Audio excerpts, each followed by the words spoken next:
Patrick Cook here. Thanks for coming back to the next session. I think we're moving along here quite nicely.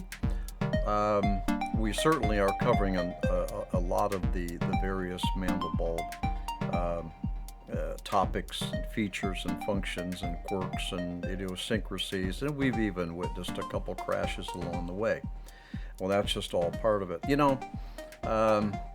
It may seem like it's taking ever for me to build this promised Mandelbulb 3D animation. Well, that's because we're stopping along the way and we're talking about as much of the software topics and features, functions as we can.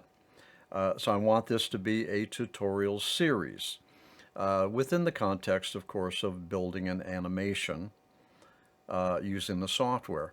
Now, if I was to sit down and do this particular project that we're working on and that I have in mind, it might take me maybe 2 hours to come up with the graphic that I want, or maybe I should say the scene in terms of of an animation.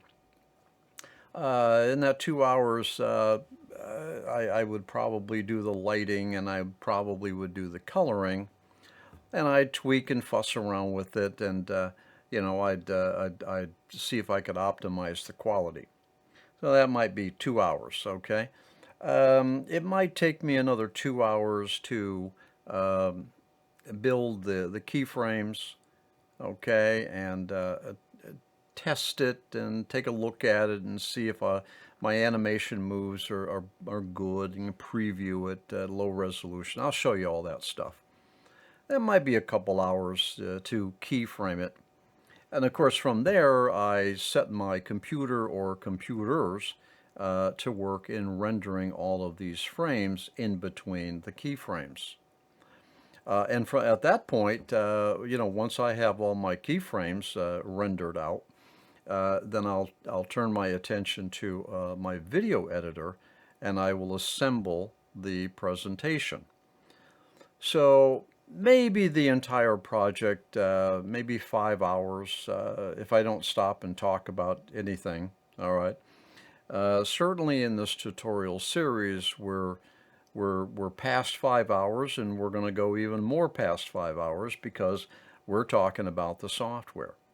But I thought it was important that we talk about the Mandelbulb 3D software in the context of an actual project, rather than just taking some bland Mandelbulb object and kind of talk around that. I want you to really understand how the Mandelbulb software and all of its various features pertain to an actual in this case, animation project.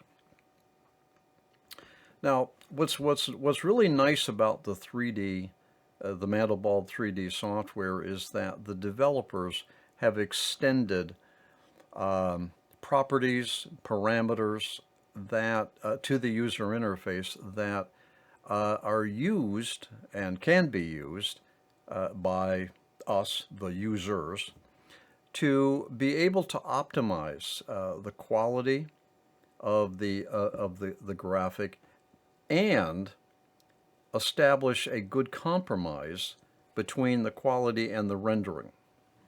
All right, so it's pretty cool that we have access to the properties that are used internal to the software in its ray tracing, ray marching algorithms.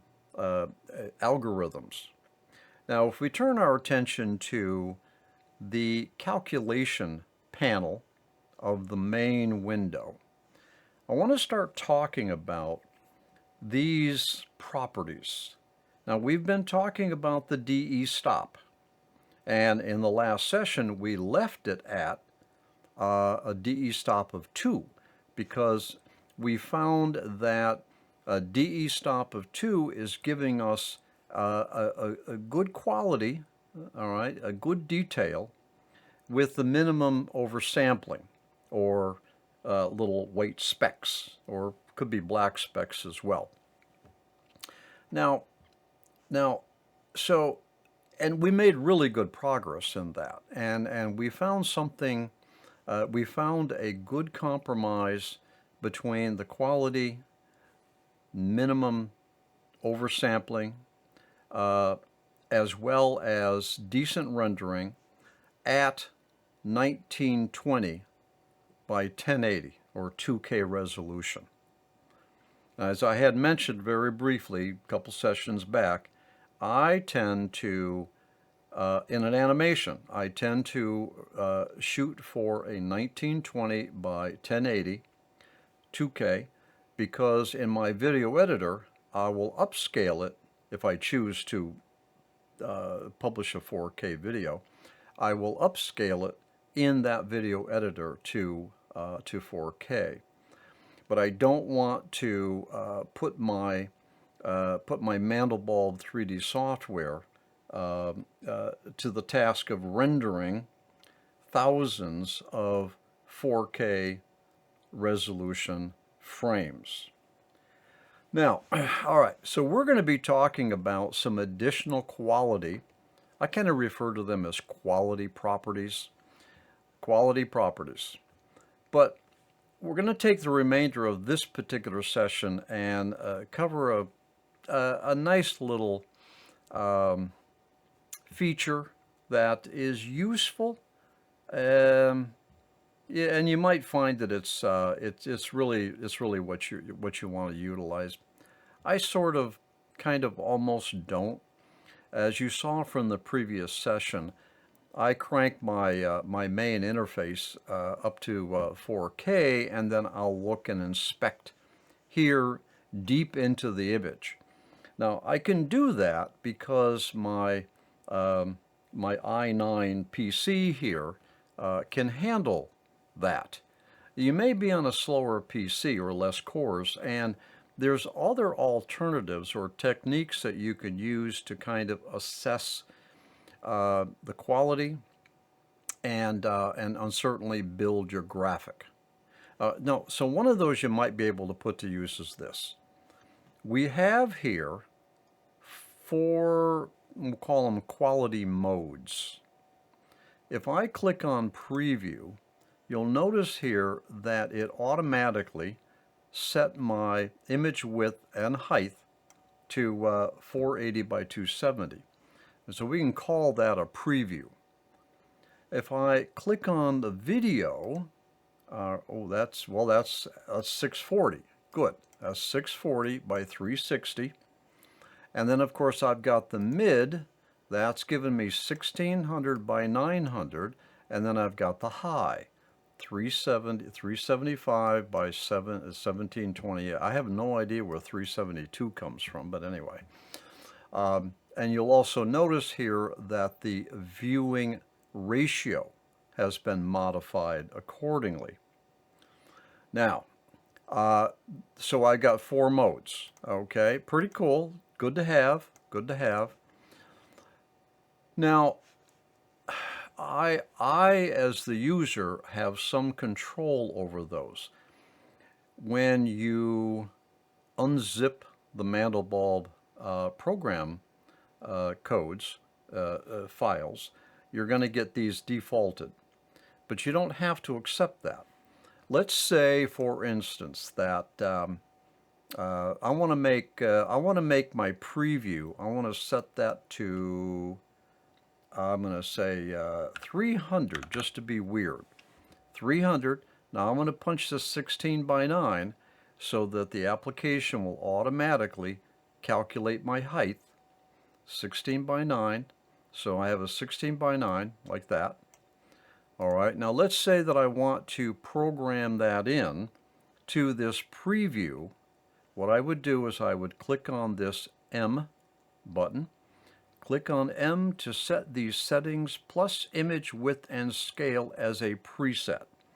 So here's what I do. I click on M, then I put my mouse. You notice how the M button is depressed. And then I bring up here and I click on preview. Now what I've done is I've laid in this image width, the viewing ratio, and of course the height and the aspect ratio.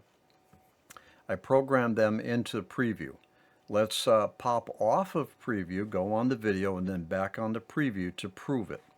So video, 640, back to preview, there's my 300. Now you'll notice here that I do need to recalculate.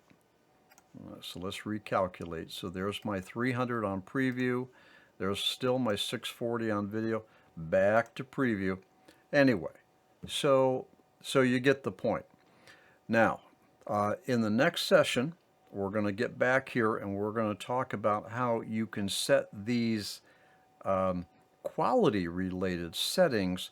Those can also be set into these preview modes. Okay?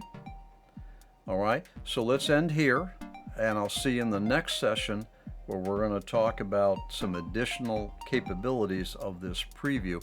And then, of course, we'll continue on and we'll move into talking about these ray marching properties. And I think you're gonna find the next half a dozen sessions quite important to the quality of your Mandelbulb 3D projects. Okay, so I'll see you in the next session.